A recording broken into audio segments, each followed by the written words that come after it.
This is Cerebral Cinema. Movies of the mind. What's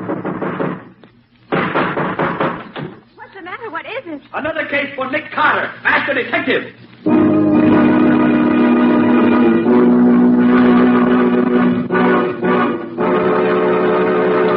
Yes, it's another case for that most famous of all manhunters, the detective whose ability at solving crime is unequaled in the history of detective fiction. Nick Carter, master detective. Tonight's curious adventure, Dead Witnesses. Or Nick Carter and the Mystery of the Murder Room.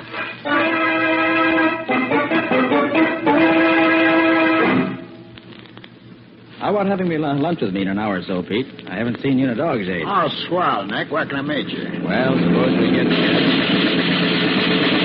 Nick, that guy across the street, they got him. Yes, come on. Maybe he's still alive. Well, maybe, but he doesn't look so to me. The way he's all crumpled up there. I'm afraid you're right, Pete. Right, here. Help me turn him over on his back. Okay, yeah. No. He's dead, all right. Hey, Nick, will you look at who he is? Oh, our old friend Louie Morrelli, the gangster. Well, he'll never muscle in on anybody's rackets again. He certainly took care of that. Yeah. Well, they can take his name off the blotter at headquarters. But, Nick, did you see who was in the front seat of that death car as it went by us? Yes, Pete, I did. Slug Barron. Yeah, Nick, Slug Barron in person. Do you realize what this means? We now have something we've been trying to get for the past 3 years. Evidence against Slug that will let us put him away. Well, every detective on the force, including me, has been trying to get something on that thug ever since he pulled his first job here. Right, Pete. This should be good news to the whole city. Pardon me, but is he dead? Yeah, very dead. You know him? No, I never saw him before. But I did see him shot by someone in that car that went by. And I think it's outrageous that such things can happen in this city. You say you saw him shot? Yes. I happened to look up as the car went by. And then I heard the gun shooting, and I saw him fall. You wouldn't be able to identify the man in the front seat of that car, would you? I'm sure I would. He was a mean-looking individual, and that big scar across his cheek was very plain. Why? Nick, this is too good to be true. Another witness. Hey, look, fella, would you be willing to testify against that guy when we catch him? I certainly would. Such men should be put away where they can't get out. Here's my card. Let me know when you want me. Okay, thanks. William P. Fletcher, 46 Main Avenue. Oh, boy, we'll call you all right, buddy. We've waited for this for 3 years.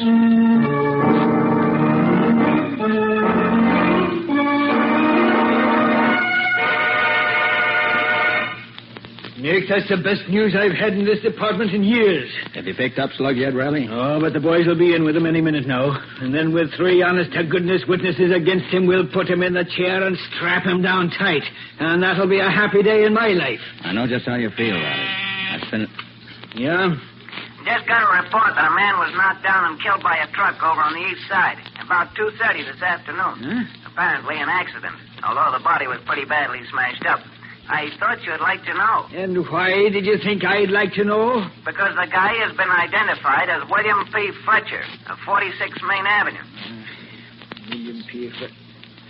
Nick, that's the fellow who was going to be a witness for us against Slug Barron. So Slugger's up to his old tricks again. You think so too, do you? I don't think there's much question about it. Slug finds there's a witness. If witness can't be intimidated, witness disappears. Simple as 2 and 2. Hey, you'd better look out for a guy named Nick Carter, then. I've been doing that for years, Riley. This won't be the first time I've come up against Mr. Slug Barron.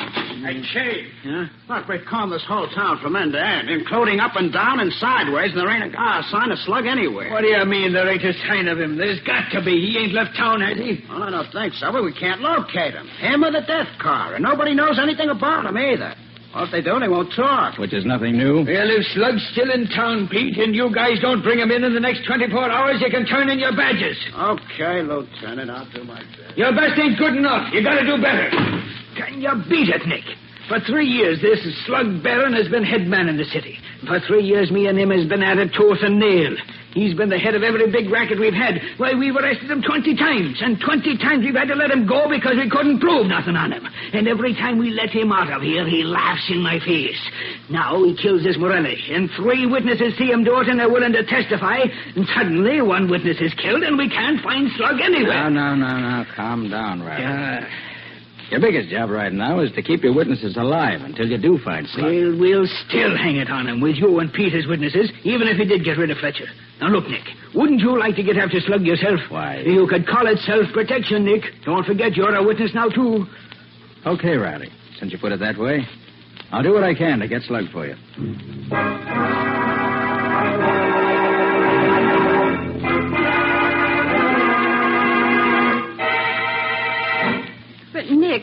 Barron is a dangerous killer, and you know it. Certainly I know it, Patsy. That's why I'd like to see him put where he'd be in the receiving end of a legal killing. You mean the chair? I do. And the sooner he gets there, the better I'll... Nicholas Carter's office. Put Nick on, quick. It's Riley, Nick, and is he excited? Oh, thanks. What's up, Riley? Pete has just been found dead in his own garage, killed by the exhaust from his car, the coroner says. How did it happen, Riley? His wife says he got back to the house about 7:30 this evening. He drove in the garage and shut the doors, and about a half hour later, she suddenly realized that he hadn't come in the house yet. So she went to look and found the body. Do you believe it was an accident, Riley? I do not. It was Slug did it. There's no question about it. He's getting rid of the witnesses, and you're next, Nick. Okay, Riley. I'll get to work right away. I owe it to Pete as well as to myself now. Good, Nick. But watch your step, lad. Right, Riley. Oh, and Riley, I'd like to donate $100 to the fund for Pete's widow. He was my friend. So long. Did he say that another witness had died? Yes, Patsy. Pete's just been found dead in his car in his own garage with the motor running. But that could be an accident, Nick. It could, Patsy, but it wasn't. No more than that truck's killing Fletcher was an accident. That's Slug's specialty, being clever. He's dangerous, Nick. Do be careful. Well, Patsy, there's one thing in my favor. I know that Slug will never shoot me down out in the open. He only does that with his fellow crooks. Fletcher's death looked like an accident. Pete's death looked like an accident. And if he can get me, that'll look like an accident, too, which makes it easier for me to watch out for him. You mean he'll set a murder trap for you? Probably. Nicholas Carter's office. I'd like to speak to Mr. Carter, please. Just a minute. Here, Nick. See you. Oh, thanks. Hello? Nick Carter speaking. Mr. Carter, would you care to drop in on me and have a little talk? Who is this? That's not important now. The important thing is, would you care to come? Well, why should I be interested in you? It might be to your advantage. In what way? I know something that you'd like to know. I have some information that would help you in your search. Oh. Where are you? I'm in the Cascade nightclub. Will you join me? Yes. How can I find you? I shall be at the far right-hand table as you enter the main dining room. I shall look forward to seeing you in, shall we say, about half an hour. Okay. I'll be there. Oh, Nick, you mustn't go. This is probably the very trap you were telling me Slug would set for you. It may be, Patsy. Although I doubt that he'd use the Cascade nightclub. That's a little too well known for him. But, Nick, people who have legitimate business... Patsy, I can't afford to overlook any source of information. But there are other ways of getting information besides sticking your neck out for it. This man's voice interests me, Patsy. I think I might just see what he looks like. Besides, it isn't often that I get a chance to go to a nightclub like the Cascade. Maybe I can stick him with a check. Good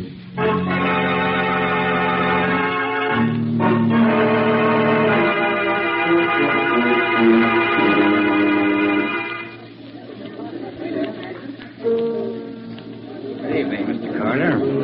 You sent for me? Yes, would you sit down? Thanks. Care for something to drink? No, thank you.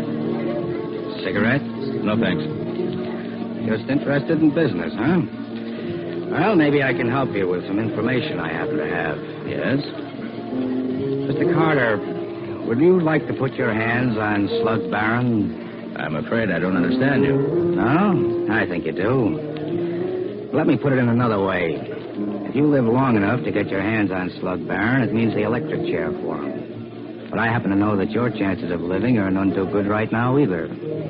He's left you alone until he got rid of the other two witnesses. But now that they're gone, your turn is next. How do you know all this? That's not important just now. What is important is that you may die tonight, tomorrow, or next week. But whenever it is, you are going to die. You won't have a chance to do anything about it. You'll probably be dead before you even know what the bullet that kills you feels like. Well, all this is very interesting. I fail to see where it's leading you, Mr. The name is Morelli. Morelli? Yes. Louie Morrelli, the man Slug Barron killed, was my brother. I came to town to kill Slug myself, but I find I can't do it alone. I can't get to him. But I can help the police to get him. You mean you know where he's hiding out? No, I don't. But I do know something just as good. I happen to know that he changes his hiding place every other day to make sure the cops don't trace him. The address of his new hiding place is left with one of his henchmen in an old-fashioned safe. I know the house where the safe is located. I know that for 2 hours this evening, that house will be deserted. And what do you want me to do? Well, I've had some experience in breaking into houses and opening locked doors as well as locked safes. I'll take you to the house. The safe will be open. You can learn Slug Barron's hiding place, and then the rest you do. If all that you say is true, why don't you get the address and bring it to me? The result would be the same. Look, Carter, I'm a safe cracker and a burglar, but I'm not a stool pigeon. I may help the cops, but I don't hand them evidence they can perfectly well get for themselves. That's a rather fine distinction, isn't it, Morelli? You have your ways of doing things, Carter, and I have mine. You want to work with me or not? Very well. Where'll I meet you, and when? Let me see. 5 after 10 now. I'll meet you at 5 minutes past midnight in a doorway at the corner of Perry and Clinton Streets. I'll be there. Just one thing. Come alone. I can't afford to have anybody know I work with the cops. If you bring anybody with you, the whole thing is off. Remember, don't bring anybody with you. Very well, Morelli. I'll be there at 5 after 12. And alone.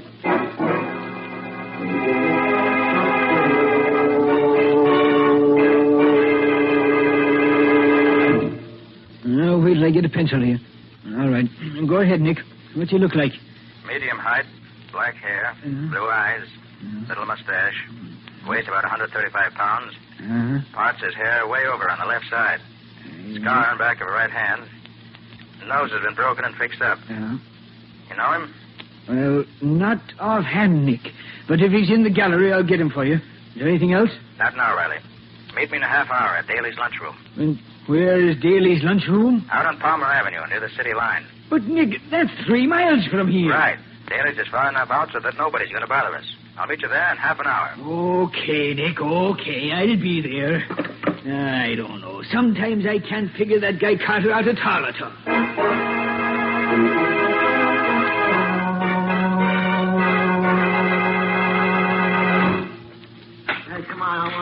I think we can talk safely here, Riley. I should hope so. After getting me way out here on the sticks. Well, what did you find? Did you dig up his picture? I found him right enough. His name is Lucky Warren. He's one of the big Chicago mobsters, one of the smoothest articles ever came out of Chicago. Oh, so that's why he looked rather familiar. He belongs to the E Street gang, if I remember right. Right, Nick. Hey, what kind of a line did he hand you? Oh, told me he was the brother of Louie Morrelli, the guy Slug Barron killed. He's no more Morelli's brother than I am. And he gave me a song and dance about wanting to get Slug, but not being able to get near him. And what was his proposition? He had one, of course. Of course. He offered to open up a safe in a secret apartment and lead me to it if I went alone. And what did he say was in the safe?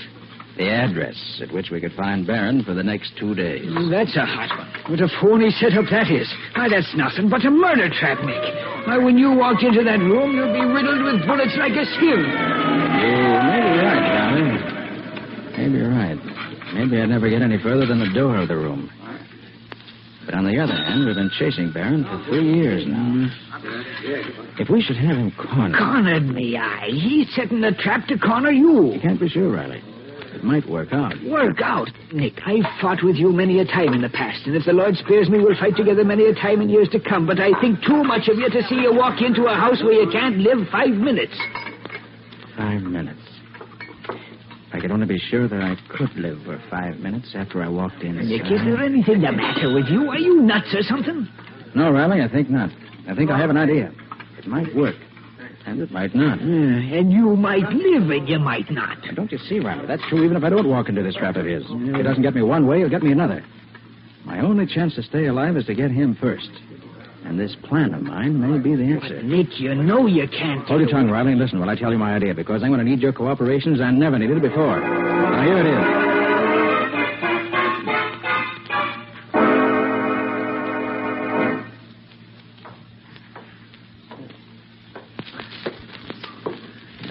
Time, I see, Carter. Yes, Morelli. Let's get going. Certainly. The house is not far from here, just around the corner, as a matter of fact. I just come from there. The door to the basement is open, and the safe is in one of the upstairs rooms. And you think there'll be nobody there for at least 2 hours? For between 2 and 3 hours, the house will be deserted. And you're going to show me the room where the safe is? I've done all I'm going to do. The door is open, and the safe is open. The rest is up to you. I hope your information's correct. I shouldn't like to be caught in a strange house rifling the safe. That's the least of your worries. That is, catching Slug Barron is much more important, isn't it? Oh, yes, of course. Here. This is the house. It's all red brick. Number 42. Doesn't look very inviting, does it? Gone already, huh? Didn't take you long to leave, did it? Well, Nick, you're on your own now.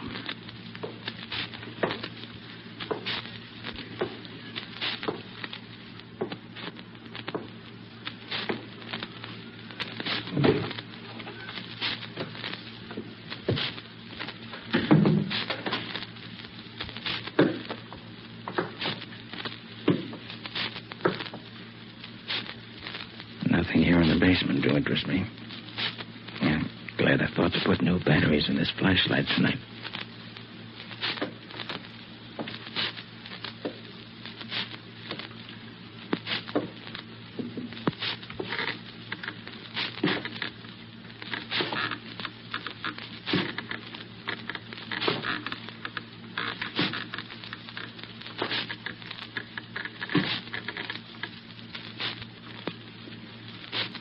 Seems to be nobody here on the first floor.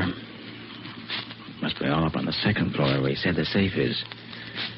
It probably won't bother me until I get up there, which is just as it should be.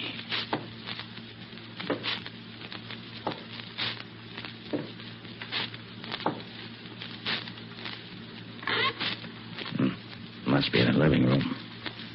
Still furnished. Been a long time since anyone lived here.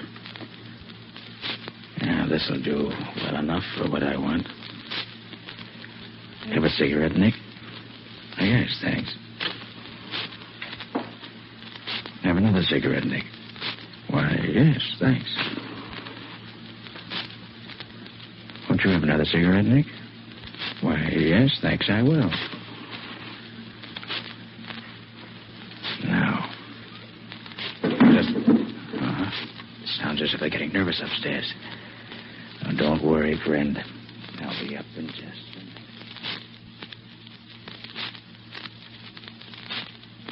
Say, Lucky, thought you said you told him the safe was up here. I did. Yeah?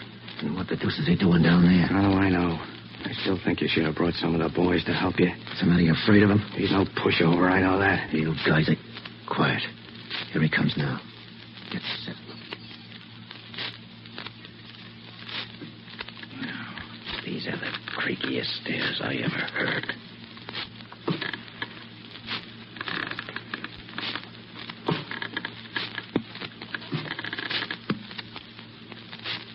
Yeah, there's the room. I can see the safe. Oh, this is some room. No windows in it. And look at this door. Solid steel, built like an icebox. It's so heavy. And still no one here to meet me. Well, at least I can look into the safe while I wait. Yeah, the door's open a crack, just as advertised. Wonder why... So that's it. Very interesting. Well, if that's the setup, I think I'll leave the examination of the safe till later. Chair looks comfortable. I'll wait for my host there, with my gun in hand, just in case. Now, let's see. It's been just 4 minutes since I came up from downstairs. If I can hold out here another 2 minutes at least before they... No. So you've come to welcome me at last, have you? Well, Nick Carter, it's been some little time since we saw each other. Formally. It's hardly my fault, Slug. I've done my best to find you any number of times in the past year or more. Slug, let me take a shot. Oh, yes, of course. You're here, too. Have you managed to avenge your brother yet, Mr. Lucky Warren? What?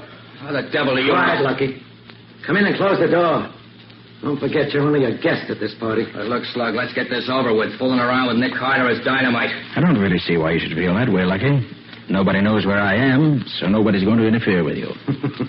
You ain't telling us nothing, Carter. We made sure of that ourselves. We had 2 men shadow you from the nightclub to the lunchroom where you talked to Lieutenant Riley. We had 2 men shadow Riley back to headquarters, and 2 more follow you when you came here to meet Lucky. Now, Carter, we're sure there ain't no cops following you this time. You've been to a great deal of trouble, Slug, seems to me, just to get me to walk into a death trap that was corny and as obvious as this one. Well, now that I'm here, what's going to happen? Carter, I've been waiting 3 years to take care of you, And I'm going to see that you get I see that you've cut the current off from the safe. If I hadn't heard the hum of the transformer a few minutes ago, I should probably have touched it and been knocked unconscious. Was that what you wanted? If you'd have touched that safe, you would have been dead. Oh. That's what happened to that headquarters cop they found on the third rail of the elevator last winter. I thought it didn't look right at the time. You got him to touch this safe, and that electrocuted him. Then you dumped him in the third rail where they found him. Very clever, Slug. You're learning that a little late, ain't you, Carter? Too bad it didn't work with me. Now you've got to find some other way to get rid of me. Some less clever way. Are we going to stand around here all night chewing the rag, or are we going to take care of this guy and now? Take it easy, Lucky. Now that we're all here together, there ain't no hurry. Carter ain't going nowhere. And with the door closed the way it is, this room is soundproof, isn't it? Lovely room for a murder. And it probably won't be the first time it's been used for that either. Let me take him, Slug. My finger's getting anxious. All right, Lucky. But make it good. I'll make it good, all right. Sure, Lucky'll make it good. If he doesn't... Hold still, Lucky. Hold still, Lucky. What are you doing? He's got me, Slug. Get out of the way, Lucky. I can't get over you standing in front of him. That's the idea, Slug. And he's going to stay there for now. Yeah, so you think you're safe as long as you're done held in front of you, do you, Carter? Well, you're free. No, Slug, you can't shoot me. You can't do that. Now, watch me. I waited too long to get this gun. So long, Lucky. No, Slug, no. Slug, you killed me. Yes. You killed him. And missed me. What now? Lucky's body is pretty heavy for you, ain't it, Carter? Now that he's dead. Not too heavy, Slug. He's better protection than nothing. Yeah, but you got no gun. So how long you expect to last? No, I have no gun, but I do have a weapon. You ever think of that? Yeah, what is it? It's Lucky's body. Here. Than you expected, isn't it? That's enough of that. Get your hands up.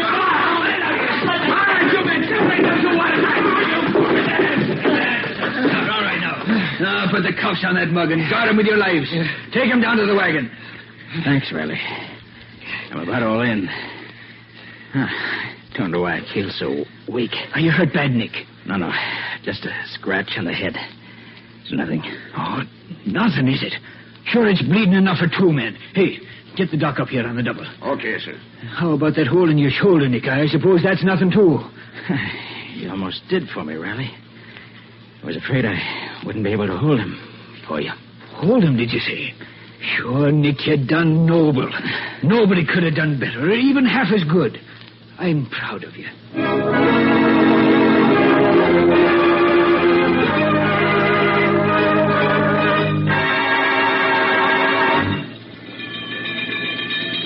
I brought this old hurry-up wagon because I thought we might need to use it as an ambulance or as a hearse. Are you feeling better, Nick? Oh, yes, Riley, thanks. Very much better.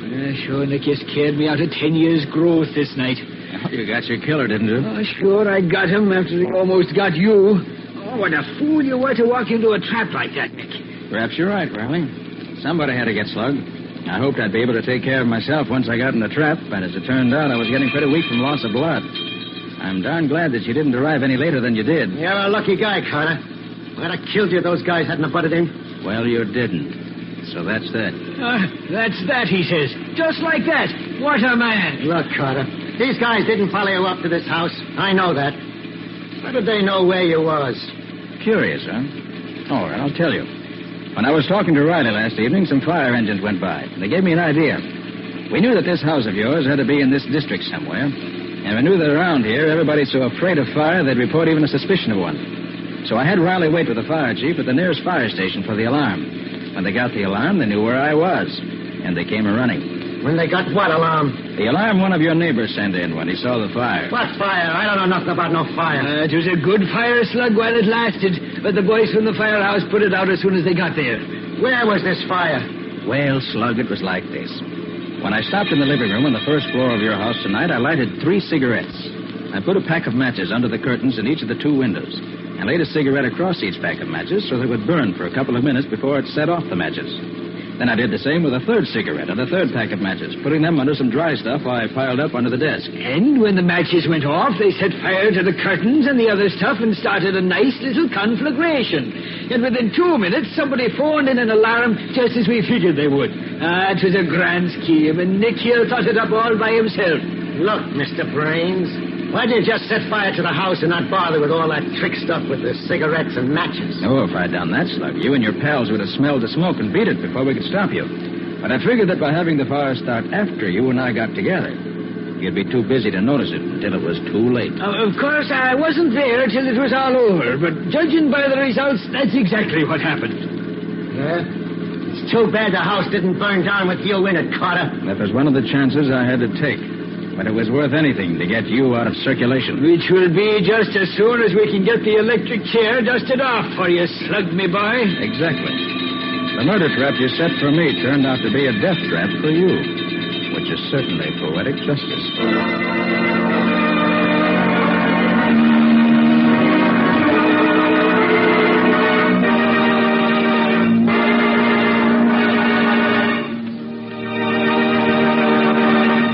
This has been another of the strange adventures of Nick Carter, Master Detective, which are brought to you regularly at the same time by WOR Mutual. How about a little preview of next week's story, Nick? Well, next week I want to tell you about an adventure that we had in which Scubby was much more concerned than I was. Well, that isn't quite true, Mr. Scott. What Nick really means is that while he was doing the detective work that finally solved the case, Scubby was having the real adventure. You mean that in this case, the solution and the excitement were two different things? Well, yes. We were up against a hijacking gang that stopped at nothing. Scubby set out to help me by getting some information from the inside. But all he succeeded in doing was to get himself in a real man-sized jam. With Nick getting him out of it, of course. Oh, of course. Well, if it's exciting, I'll be around listening. You'll find it plenty exciting, I promise you. So until next week, so long. So long. So long to you both. In the strange adventure you have just heard, Nick Carter was impersonated by Lon Clark, Patsy by Helen Choate, Lieutenant Riley by Humphrey Davis. Original music was played by Lou White. The entire production was written and directed by Jock McGregor.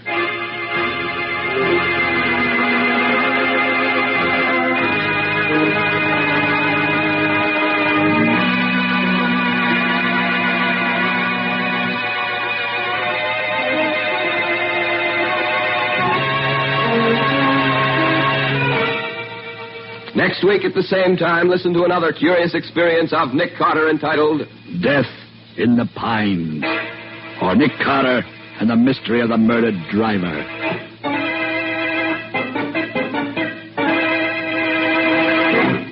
This story is a copyrighted feature of Street and Smith Publications, Incorporated.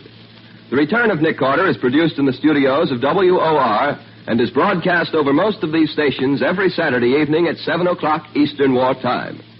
And don't forget that the adventures of Nick's adopted son, Chick Carter, are broadcast over most of these stations Mondays through Fridays at 5:30 p.m. Eastern War Time. This is Mutual. Cerebral Cinema hopes you have enjoyed this movie of the mind.